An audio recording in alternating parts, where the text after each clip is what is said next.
은혜로운 이 주일 저녁 예배, 하나님께서 오늘 우리 예배드리는 모든 자에게 풍성한 은혜로 함께 해주시기를 축복합니다.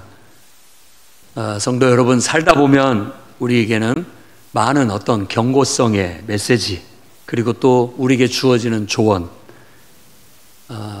누가 봐도 그 분명한, 나에게 꼭 필요한 그런 말씀들이 주어지곤 합니다.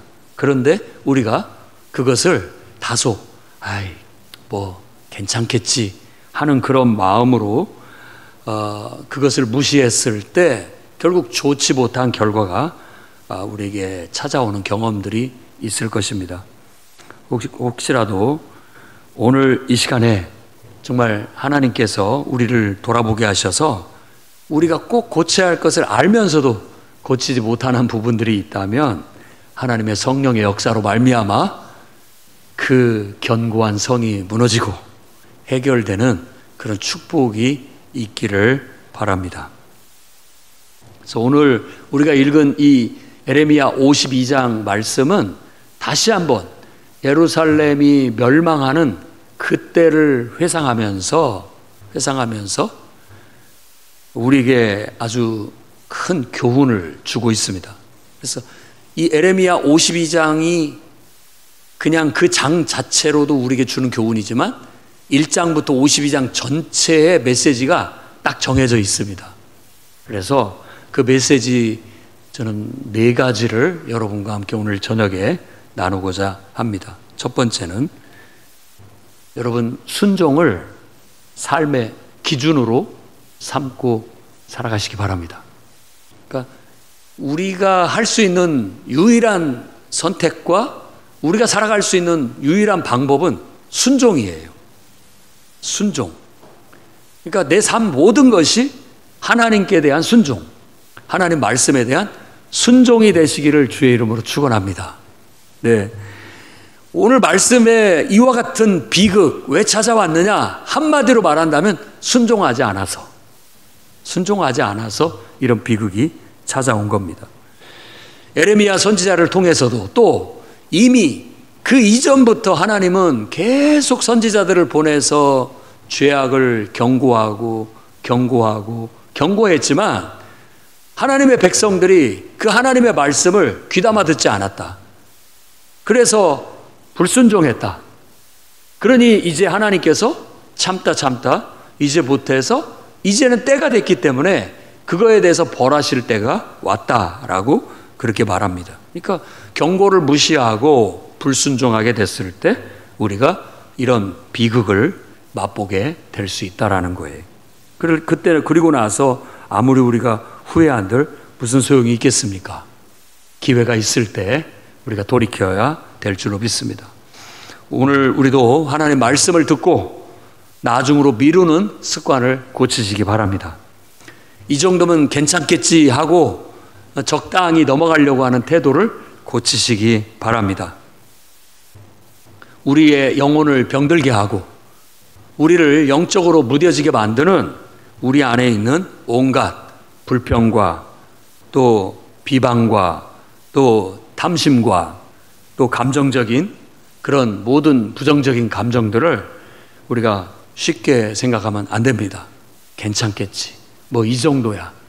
남들도 다 하는데 이렇게 했다가 그것으로 인해서 쌓여서 결국은 내 인생을 완전히 좀먹어 사그라들게 만들고 무너지게 만들 수 있다는 걸 기억하시기 바랍니다.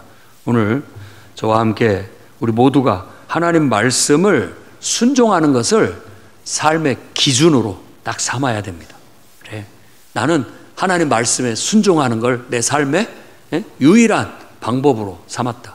나는 하나님 말씀에 순종하는 삶을 살겠다. 오늘 결단할 수 있기를 바랍니다.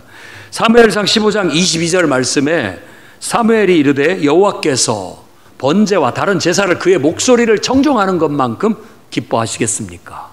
순종이 제사보다 낫고 듣는 것이 순양의 기름보다 낫습니다. 라고 사울 왕한테 호통을 쳤습니다. 사울 왕이 하나님 명령에 불순종해서 아말렉을 진멸하지 않았습니다. 그 불순종을 하나님이 책망하시는 거예요. 아무리 그럴싸한 이유, 변명을 다 갖다 붙여도 하나님 말씀에 불순종한 겁니다. 그로 인해서 그도 비극적인 운명을 맞이할 수밖에 없었다는 걸 우리가 너무나도 잘 알고 있습니다. 요한복음 14장 21절 말씀에도 나의 계명을 지키는 자라야 나를 사랑하는 자니 나를 사랑하는 자는 내 아버지의 사랑을 받을 것이요 나도 그를 사랑하여 그에게 나를 나타내리라. 그러니까 하나님 계명을, 하나님 말씀을 지키는 자, 순종하는 자가 하나님의 능력을 경험하고 은혜를 경험하고 축복을 경험하고 하나님의 역사를 경험한다는 거예요. 하나님이 축복해 주시기만을 막연히 바라지 말고 여러분의 삶의 기준을 하나님 말씀에 대한 순종으로 삼으십시오. 그러면 은혜가 따르고 축복이 따르고 하나님의 능력이 여러분의 삶에 나타나게 될 겁니다. 여러분, 작은 구멍이 댐을 무너뜨리는 것이고 작은 구멍 방치했다가 배도 침몰할 수 있는 거예요. 두려운 마음으로 우리는 불순종을 경계해야 되겠고 철저히 하나님께는 무조건 절대적으로 항상 순종한다. 순종을 나의 삶의 기준으로 삼을 줄 아는 성도들이 되시기를 바랍니다. 두 번째 교훈은 매일의 회개를 실천하며 살아가시기 바랍니다. 회개만이 살 길입니다. 회개만이 살 길이에요. 회개하지 않은 백성은 망하고 맙니다. 지금 유다 백성이 이와 같은 비극을 맞이하게 된 것도 결국은 많은 눈물의 선지자들의 외침이 있었지만 끝내 고치지 못하고 결국은 멸망하고 마는 거예요. 우리도 날마다 나를 돌아보면서 사도 바울이 얘기한 것처럼 난 날마다 죽노라 하는 것처럼 늘 자기를 죽이고 철저히 회개하고 하나님 말씀 앞에 순종하는 대로 나아갈 수 있어야 되겠습니다. 이와 같이 매일 회개하는 삶은 우리의 삶을 더 좋게 만듭니다. 우리도 매일같이 방을 청소하지 않습니까? 매일같이 여러분 샤워하죠. 세수도 하고 여러분 몸을 닦잖아요.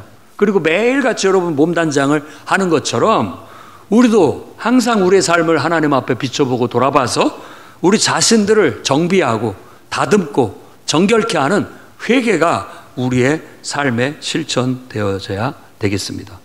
시편 51편 17절 말씀에는 하나님께서 구하시는 제사는 상한 심령이다 라고 말합니다. 하나님이 상하고 통회하는 마음을 멸하시겠느냐?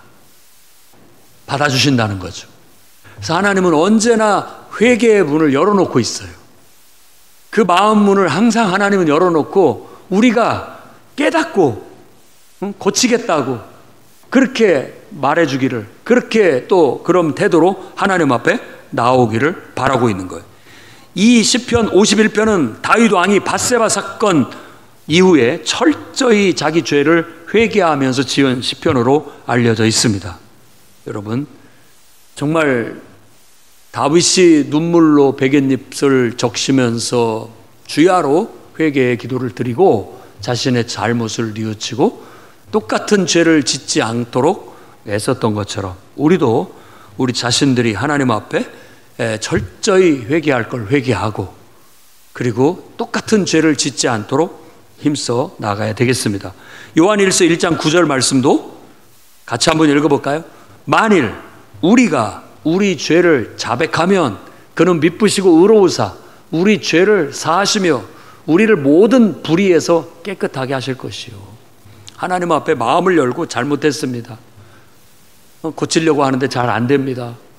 고치게 해주십시오 라고 나아가면 하나님은 우리를 미쁘게 여기셔요. 사랑스럽게 보고 우리를 신뢰하시는 거예요. 그리고 우리가 변화될 수 있도록 성령으로 역사해 주실 것을 믿으시고 늘 회개가 매일의 삶의 실천이 되기를 바랍니다. 아침에도 회개하고 시작하고 저녁에 잠자리에 들 때도 하루를 돌아보며 여러분의 그런 잘못된 것들을 철저히 회개하며 나아가셔서 오늘 밤 내가 이 세상을 떠나 하나님 앞에 가더라도 부끄러움 없이 떳떳하게 설 수 있는 저와 여러분이 되기를 주의 이름으로 축원합니다. 자, 세 번째 교훈은 여러분 하나님의 주권을 인정하고 늘 하나님께 희망을 두시기를 바랍니다. 성경은 우리에게 절망 속에서도 하나님의 주권을 믿고 의지하고 희망을 가지라고 말하고 있는 거예요. 여러분, 혹독한 겨울을 지내고 죽은 것 같은 나무나 꽃이나 씨앗에서 다시 새싹이 돋아나는 거 보았죠. 그런 희망이 있어야 됩니다. 우리가 하나님을 믿고 나아가면 우리의 삶이 절망적인 상황이고 죽은 것 같고 뭐 특별할 것이 없는 그런 인생같이 암울하게 펼쳐진다 할지라도 그 추운 겨울을 지내고 나면 어김없이 하나님은 새싹이 돋게 하셔요. 새싹이 돋게 하시고 또 뭔가 새로운 희망이 솟아나게 만들어주시는 분이에요. 그러니 하나님을 믿으십시오. 하나님의 주권을 믿으셔야 됩니다. 하나님의 백성을 절대 그대로 내버려 두시지 않는 하나님이십니다. 그래서 성경은 뭐라고 얘기하느냐? 로마서 8장 28절, 우리가 알거니와 하나님을 사랑하는 자 곧 그의 뜻대로 부르심을 입은 자들에게는 모든 것이 협력하여 선을 이루느니라. 예, 하나님의 부르심에는 후회하심이 없어요. 하나님의 부르심에는 분명히 희망이 있습니다. 여러분 인생에도 희망이 있어요. 아무것도 안 보이고 칠흑같이 어둡고 절망적이고 추운 겨울이 언제나 끝날지 모르고 이런 암담한 상황 속에서도 하나님의 주권을 믿고 여러분 견디십시오. 그리고 희망을 노래하십시오. 그러면 언젠가 그 희망은 싹이 돼서 자라나게 될 것이고 다시 여러분의 삶에 꽃이 피고 열매를 맺게 될 줄로 믿습니다. 이사야 41장 10절 말씀은 너무나도 유명한 말씀이죠. 여러 번 얘기해도 은혜가 되는 말씀입니다. 두려워하지 마라. 내가 너와 함께한다. 놀라지 마라. 나는 네 하나님이 됩니다. 내가 너를 굳세게 하리라. 참으로 너를 도와주리라. 참으로 나의 의로운 손으로 너를 붙들리라. 아멘. 아멘. 그 하나님을 믿고 그 하나님의 주권을 굳게 붙잡고 오늘도 희망을 놓지 않고 끝까지 붙잡고 나아가시기를 축원합니다. 그리고 네 번째 우리에게 주시는 교훈은 여러분 외형보다는 신앙의 본질을 더 집중하여 하나님을 예배하며 살아가시기 바랍니다. 자, 이스라엘 백성에게 있어서 가장 큰 충격은 뭐냐면 하나님이 선택해서 이루신 세우신 이 나라가 망하는 거예요. 그런데 우리가 잊지 말아야 할 것은 이겁니다. 나라가 망하고 예루살렘의 성전이 파괴돼도 우리가 믿는 하나님은 죽지 않는다는 거, 없어지지 않는다는 거예요. 그 본질을 붙잡도록 요구하고 있는 거예요. 너희들이 예루살렘 성전을 의지하고 있고 이 유다 왕국이라는 이스라엘이라는 그 나라 영토를 의지하고 있는데 하나님은 그 영토 안에 있는 갇혀있는 하나님도 아니고 예루살렘 성전 안에 갇혀있는 하나님도 아니에요. 편의상 그곳에 하나님의 이름을 두고 하나님의 임재를 두고 그들과 함께 하셨지만 이제 더 큰 비전과 새로운 시대를 열기 위해서 나라를 깨뜨리고 성전을 깨뜨리시는 것은 하나님의 더 큰 비전과 꿈을 위한 거예요. 그것이 없어졌다고 해서 내 신앙도 잊어버리고 하나님도 잊어버리게 된다면 그 신앙은 참신앙이라고 할 수 없다, 이런 얘기예요. 나라가 없어졌어도 성전이 없어졌어도 내가 믿는 하나님은 내 안에 계시다. 아멘. 그게 바로 본질을 추구하는 신앙이고 본질이신 하나님과의 인격적인 관계 속에서 하나님을 예배하는 삶이라는 거예요. 유대인들은 그 착시를 끝내 벗겨내지를 못하는 거예요. 자기 민족, 자기 나라, 그리고 예루살렘 성전이 전부라고 생각했던 거예요. 그 틀에서 벗어나지 않으려고 하는 거예요. 그러니까 어떻게 보면 외형만을 붙잡고 끝까지 남으려고 하는 고집스러운 그런 모습을 보입니다. 주님은 그걸 놔라. 그걸 놔라. 나는 그 속에 갇혀있지 않다. 하나님은 어디에나 계시다. 네가 어디를 가든 하나님은 너와 함께한다. 이제 앞으로 우리가 보게 될 에스겔서도 바로 그런 걸 깨우치고 있는 거예요. 성전이 저 멀리 있으니까 그리워하고 하나님을 예배하지 못하는데 그 성전이 날개 달린 천사들에 의해서 에스겔이 있는 바벨론의 강가로 날아와요. 그런 걸 보여주는 거죠. 언제부터 예루살렘에 하나님이 머물러 있었느냐 이거예요. 아브라함 시대 때부터 모세 시대 때도 바로 하나님은 그들이 짊어지고 항상 동행하는 하나님이셨어요. 그래서 그걸 더 순수하게 보는 겁니다.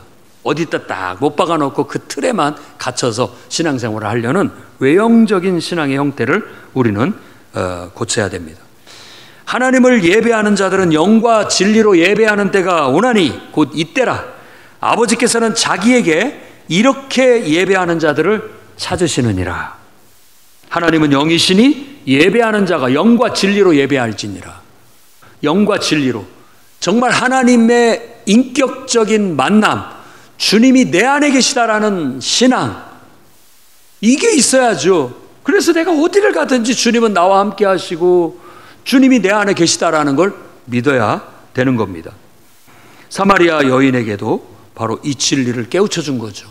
그들은 저 그리심산에서 예배드려야 된다라고 그렇게 알고 있고, 유대인들은 예루살렘에서만 예배를 드려야 된다라고 하는데 어느 말이 맞습니까? 라고 했을 때 예수님의 답변이 하나님은 영이시다. 하나님은 영이시다. 장소가 중요한 게 아니고 환경이 중요한 게 아니고 외형이 아니라 네 마음속에 하나님을 인격적으로 모시고 그분을 예배하는, 그게 진정한 신앙이다. 그래서 예수 그리스도를 믿는 믿음 안에서 우리는 바로 하나님을 어디서든지 예배할 수 있는 그런 은혜를 얻게 되었다라는 걸 잊어서는 안 됩니다. 여러분들의 신앙을 한번 돌아보십시오. 여러분들이 자꾸만 외형적인 것에 신경을 쓰다 보면 본질을 접근하지 못하는 거예요. 그러니까 우리가 외형적으로 예배당에 출석은 할 수 있지만 내 마음속에 하나님의 임재가 없고 하나님과의 인격적인 교제, 관계가 없다면 진정한 예배를 드릴 수 없는 거예요. 심지어 우리가 예배당에 안 왔어도 정말 하나님의 임재가 내 안에 있고 인격적인 만남이 있으면 어디서든지 주님의 임재를 누리고 예배할 수 있는 거예요. 그런데 이 성전은 더 특별한 것이죠. 하나님을 예배하는 자들이 다 같이 모여서 편하게 마음껏 하나님을 찬양하고 기도하고 예배할 수 있으니 이보다 더 좋은 것은 어디 있겠습니까? 그래서 그 두 가지가 잘 섞여져서 외형과 본질이 함께 갈 때 가장 완벽한 거예요. 가장 완벽한 거예요. 지금 강조점은 외적인 거 너무 의지하지 마라. 하나님과의 관계가 더 중요하다라는 걸 강조하고 있는 거예요. 근데 그 하나님과의 관계도 우리에게 있어서 어떤 환경이 잘 조성됐을 때 더 증진할 수 있다라는 얘기죠. 그래서 이렇게 좋은 예배당 얼마나 좋습니까? 감사한 일이죠. 마음껏 예배할 수 있고 기도할 수 있고 찬양할 수 있는데 얼마나 좋습니까? 여러분, 이걸 잘 활용해야 되는 거예요. 잘 활용해서 우리 예배가 하나님을 만나는 예배, 인격적으로 하나님의 임재를 경험하는 예배, 살아계신 하나님이 나와 소통하고 나를 통해서 능력이 나타나고 역사가 일어나는 그런 진정한 예배자들이 되어야 되겠습니다. 로마서 12장 1절 말씀에는 그러므로 형제들아 내가 하나님의 모든 자비하심으로 너희를 권하노니 너희 몸을 하나님이 기뻐하시는 거룩한 산 제물로 드리라. 이는 너희가 드릴 영적 예배니라 라고 말합니다. 정말 우리 자신이 내 자신을 하나님께 드리는 게 예배예요. 외적인 것에 여러분 너무 집중하지 마시고 그 외형은 본질을 담아내기 위한 그릇이라는 걸 잊어서는 안 돼요. 알맹이 없는 형식적인 신앙에 빠지게 된다면 하나님이 슬퍼하실 것입니다. 예수님께서도 무화과나무잎이 무성한 그 나무를 보고 열매를 구했으나 열매를 얻지 못함으로 저주했을 때 그 나무가 말라 비틀어져 죽었다라고 그렇게 얘기합니다. 그 시대의 유대인들의 영적인 상태가 잎사귀만 무성한 무화과나무와 같았던 거예요. 외형적인 것들은 틀을 다 갖추고 있는데 정작 그 내용물이 없는 거예요. 그 속에 있어야 할 하나님이 없는 거예요. 하나님의 말씀의 유산도 있지, 신앙의 경험과 여러 가지 모든 유산들을 다 가지고 있는데 정작 그 안에 하나님이 없는 거예요. 이게 도대체 어찌된 일입니까? 우리가 교회도 다니고 모태신앙으로 태어났고 교회 다닌 지도 오래됐고 또 교회에서 그러니까 직분도 받았고 다 이런 것들이 외형적인 거예요. 그런데 그 속에 정작 하나님이 안 계시고 하나님의 임재가 없고 하나님과 인격적인 교제가 없고 하나님에 대한 사랑이 없다면 그게 다 무슨 소용이냐, 이런 얘기인 것이죠. 그래서 에레미야서는 이렇게 우리에게 여러 가지 교훈을 줍니다. 에레미야 52장을 통해서 우리에게 주신 교훈 4가지를 살펴봤습니다. 맨 먼저 첫 번째는 우리가 즉각적인 순종을 삶의 기준으로 삼자라는 말씀이고, 두 번째로는 매일매일 회개하는 삶을 살자라는 말씀이었고, 세 번째는 어떤 상황 속에서도 하나님의 주권을 믿고 희망을 잃지 말자라는 말씀을 드렸고, 마지막으로는 외형보다는 그 정말 본질을 담아내는 그릇이 되라고 우리에게 교훈을 주고 있습니다. 이 말씀을 잘 실천해서 이 복잡하고 팬데믹 이후에 더 뭔가 변화가 빨라지고 또 전쟁의 소문, 경제적인 혼란, 정치적인 혼란 속에서도 흔들림 없이 여러분들이 정말 올바른 신앙을 잘 추구하며 나아갈 수 있기를 주의 이름으로 축원합니다. 기도하겠습니다. 거룩하신 주님, 오늘 예레미야 52장 말씀을 통해 순종이 우리의 삶의 기준이 되도록, 매일매일의 회개가 우리의 삶의 실천이 되도록, 절망 속에서도 하나님을 믿는 믿음으로 희망을 놓지 않는 그런 교훈, 그리고 정말 본질적인 신앙을 담아내는 외형적인 것을 갖춰야 된다는 걸 우리에게 깨우쳐 주셨습니다. 이 말씀을 우리 마음속에 새기고 유대인들이 멸망하여 깨진 것처럼 그 과거의 잘못된 전철을 따라가지 않게 하시고 반면교사라 삼아 이 마지막 시대에, 혼란한 시대에 정말 투철한 알곡신앙으로 바로 서서 오늘 주님 앞에 간다 할지라도 부끄러울 것 없는 믿음으로 주님 앞에 설 수 있는 깨어있는 진실한 믿음의 성도들이 되게 역사해 주시옵소서. 예수님 이름으로 기도드립니다.